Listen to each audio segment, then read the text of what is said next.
Hello दोस्तों, हमने अभी कंडक्टर और इंसुलेटर के बारे में पढ़ लिया। अब हम सेमीकंडक्टर के बारे में थोड़ा सा जानते हैं। तो देखिए, सेमीकंडक्टर जो होता है वो कंडक्टर और इंसुलेटर का बीच का होता है। ये अगर नॉर्मल टेम्परेचर पर रहेगा, जैसे जिस टेम्परेचर पर रहेगा उस समय ये इंसुलेटर की तरह बिहेव करता है। अगर हम इसमें थोड़ी सी टेम्परेचर को इंक्रीज कर देते हैं तो जैसे इंक्रीज करेंगे तो ये हमारा कंडक्टर की तरह बिहेव करने लगता है। ठीक, तो इससे हम ये तो ना तो से कंडक्टर ही होता है और ना इंसुलेटर होता है, ये इन दोनों के बीच का होता है। देखिए, आज इलेक्ट्रॉनिक्स का जो भी पूरी इलेक्ट्रॉनिक्स है वो पूरी सेमीकंडक्टर मटेरियल्स पे ही डिपेंड है और हमारी टॉपिक भी सेमीकंडक्टर ही है। तो हम सेमीकंडक्टर के बारे में पूरी डिटेल जानेंगे कि सेमीकंडक्टर क्या क्या होता है। देखिए, सेमीकंडक्टर जो मटेरियल होते हैं जैसे सिलिकॉन, जर्मेनियम, सेलेनियम, ये सब क्या है, हमारी सेमीकंडक्टर मटेरियल होती है। तो इलेक्ट्रॉनिक्स फील्ड ही इस समय सेमीकंडक्टर पे पूरी तरीके से डिपेंड है। तो हाँ, जैसे हम सेमीकंडक्टर किसे कहते हैं, थोड़ा सा हम इसका डिफिनीशन देख लेते हैं, डिफिनीशन थोड़ा सा जान लेते हैं कि सेमीकंडक्टर किसे। अर्धचालक वे पदार्थ होते हैं जिनकी प्रतिरोधकता चालकों और कुचालकों के बीच होती है। ठीक, उसे हम सेमीकंडक्टर यानी अर्धचालक कहते हैं। जैसे क्या क्या होता है, सिलिकॉन, जर्मेनियम एंड सेलेनियम। अब तो आपको याद ही हो गया होगा। तो देखिए, अब हम थोड़ा सा सेमीकंडक्टर का और कंडक्टर, इंसुलेटर और सेमीकंडक्टर का एनर्जी बैंड डायग्राम देखते हैं कि ये कैसे वर्क करता है। ठीक है,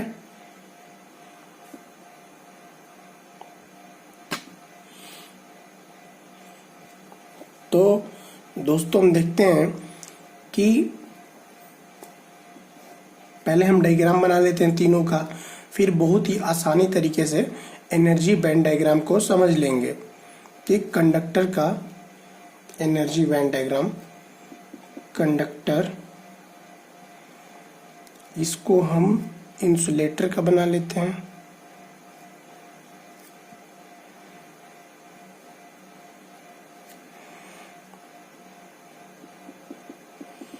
इंसुलेटर,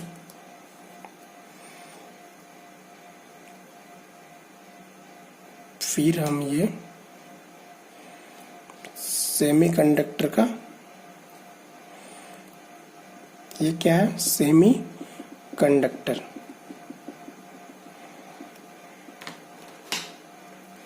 देखिए, जब हम एनर्जी बैंड डायग्राम बनाते हैं तो उसमें कंडक्टर में ये वैलेंस बॉन्ड होता है, ये कंडक्शन बॉन्ड होता है, कंडक्शन बॉन्ड। इसको हम चालक बैंड भी कहते हैं और इसे हम संयोजक बैंड कहते हैं।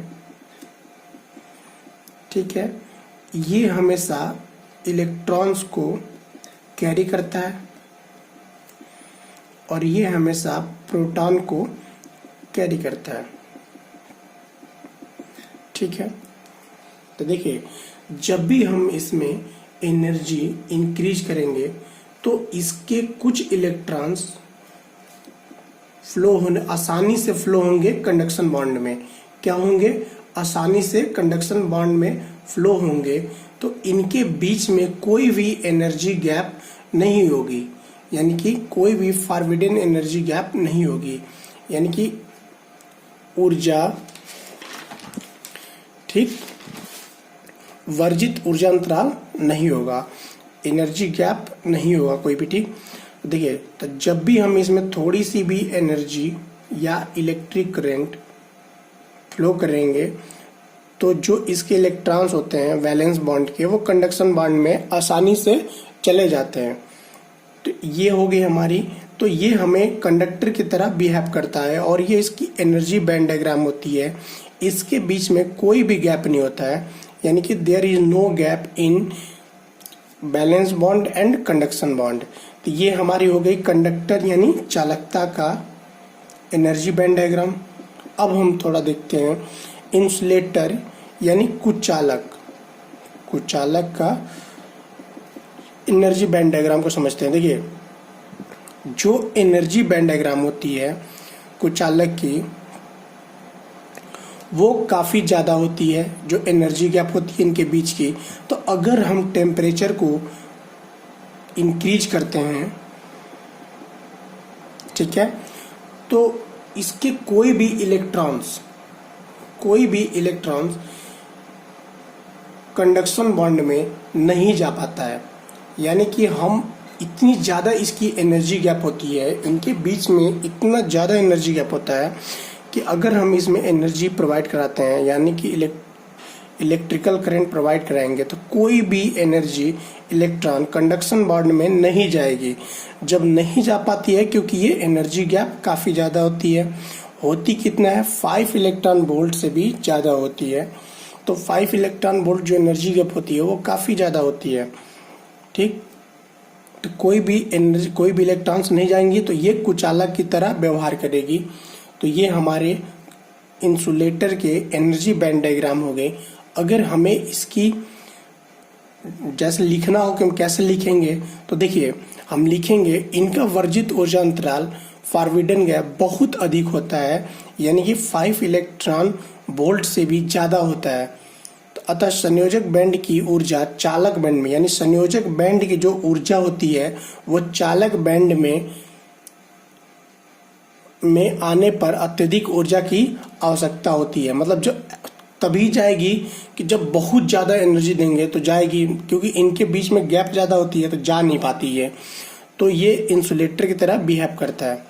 और सामान्य ताप पर इसमें मुक्त इलेक्ट्रॉन होते ही नहीं है, आवेश का प्रभाव संभव ही नहीं हो पाता है।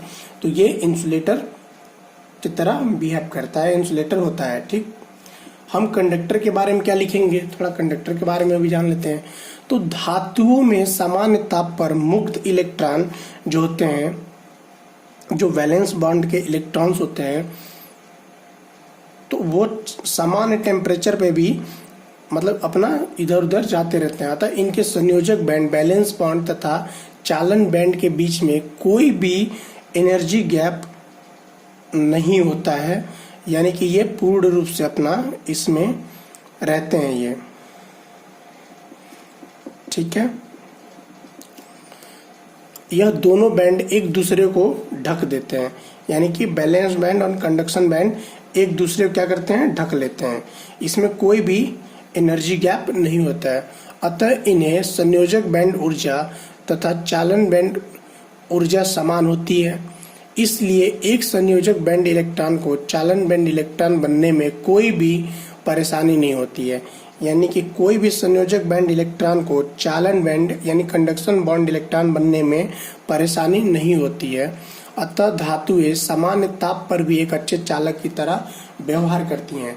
और धातुएं क्या क्या मैंने बताया था आपसे, आयरन बताया था, ठीक। मैंने पिछली क्लास में बताया था कि आयरन जो कंडक्टर क्या क्या होती हैं, सभी धातुएं और मिश्र धातु जैसे ब्रास होती है, सिल्वर होती है, एल्यूमिनियम होती है, आयरन होती है, ये सब क्या करती हैं, एक अच्छा चालक होती हैं। इसकी हम क्या करते हैं, इसमें हम इलेक्ट्रिकल सिग्नल को अच्छे से प्रोवाइड करा देते हैं, यानी कि फ्लो करा सकते हैं। और ये कंडक्टर हो गई, इंसुलेटर भी हम देख लिए। अब हम थोड़ा देखते हैं अर्धचालक के बारे में। तो देखिए, जो इसकी एनर्जी गैप होती है वो हर मटेरियल के लिए, जैसे सिलिकॉन के लिए अलग होती है एनर्जी गैप, जो कि वो सिलिकॉन के लिए क्या होगी, 1.1 इलेक्ट्रॉन वोल्ट होती है। जर्मेनियम के लिए 0.67 इलेक्ट्रॉन वोल्ट, गैलियम आर्सेनाइड के लिए क्या होती है, आर्सेनिक के लिए 1.41 इलेक्ट्रॉन वोल्ट होती है। इसमें भी ये क्या होता है, कंडक्शन बॉन्ड होता है। और ये संयोजक बैंड। देखिए, इसके बाद जो हम अगली क्लास लेंगे तो उसमें आपको बताएंगे कि सेमीकंडक्टर की जर्मेनियम सिलिकॉन है उनकी परमाणु स्ट्रक्चर के बारे में, एटॉमिक स्ट्रक्चर कैसे कैसे उसकी होती है, कैसे वो वर्क करता है, यानी कि हम इसमें सेमीकंडक्टर के बारे में जानेंगे। लेकिन हमने कंडक्टर और इंसुलेटर भी पढ़ लिया और तीनों का एनर्जी बैंड डायग्राम भी आप समझ लीजिए। तो देखिए इसमें क्या करते हैं, जब हम हल्की सी भी एनर्जी को देते हैं, एनर्जी जैसे इसमें थोड़ी सी भी एनर्जी देंगे तो इसके इलेक्ट्रॉन्स जो वैलेंस बॉन्ड के इलेक्ट्रॉन है यानी संयोजक बंध के जो इलेक्ट्रॉन है वो कंडक्शन बॉन्ड यानी चालन बैंड में आसानी से चले जाते हैं। ठीक है, अगर हम टेम्परेचर नहीं बढ़ाते हैं तो इसका कोई भी इलेक्ट्रॉन्स कंडक्शन बॉन्ड में नहीं जा पाता है, तो ये इंसुलेटर की तरह बिहेव करता है। और जो इसकी एनर्जी गैप होती है, अगर ये सिलिकॉन मेटल की है तो इसकी जो एनर्जी गैप होगी 1.1 इलेक्ट्रॉन वोल्ट होगी। अगर ये जर्मेनियम की अगर ये मेटल होगी तो उसकी जो एनर्जी गैप है, जब हम टेम्परेचर मतलब 0.67 इलेक्ट्रॉन वोल्ट से ज्यादा देंगे तो ही इसकी संयोजक बंध के इलेक्ट्रॉन कंडक्शन चालन बैंड में आसानी से जा पाएंगे। ठीक, तो जर्मेनियम और सिलिकॉन की जो एनर्जी गैप होती है वो कितनी होती है, सिलिकॉन की 1.1 इलेक्ट्रॉन वोल्ट होती है और जर्मेनियम की 0.67 इलेक्ट्रॉन वोल्ट होती है। तो देखिए अगर हम थोड़ी सी इसके बारे में लिखना चाहेंगे तो कैसे लिखेंगे, अर्धचालक में वर्जित ऊर्जा अंतराल का मान यानी कि एनर्जी गैप का मान जो होता है लगभग 1 इलेक्ट्रॉन वोल्ट होता है। जब हम 1 इलेक्ट्रॉन वोल्ट एनर्जी देंगे तो हमारे संयोजक बैंड की इलेक्ट्रॉन्स कंडक्शन बॉन्ड में चले जाएंगे। तो देखिए जैसे हम देखते हैं एनर्जी गैप सिलिकॉन की 1.1 इलेक्ट्रॉन वोल्ट, जर्मेनियम की 0.67 इलेक्ट्रॉन वोल्ट, गैलियम आर्सेनाइड की 1.41 इलेक्ट्रॉन वोल्ट। अतः सामान्य ताप पर अर्धचालकों के कुछ संयोजी इलेक्ट्रॉन को इतनी ऊर्जा प्राप्त होती है कि जिससे वह संयोजी इलेक्ट्रॉन ससंयोजक बैंड से चालन बैंड में चले जाते हैं, यानी कि ससंयोजक बैंड से चालन बैंड में चले जाते हैं तथा इनमें कुछ चालकता संभव हो जाती है। ठीक है, ये हम अर्धचालक के बारे में थोड़ा सा लिख लिए।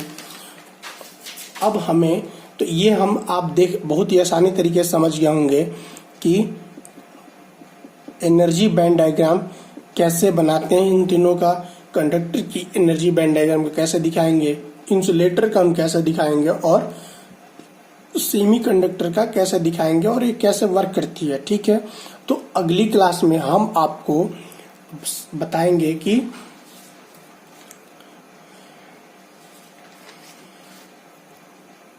सिलिकॉन व जर्मेनियम की एटॉमिक स्ट्रक्चर बताएंगे। फिर हम आपको electron energy of isolated atom के बारे में बताएंगे, यानी कि विलगित परमाणु का ऊर्जा कितनी होती है। फिर हम आपको ठोस पदार्थों में ऊर्जा बैंड यानी कि ठोस पदार्थों में जो एनर्जी बैंड होती है तो वो हम आपको बताएंगे। ठीक,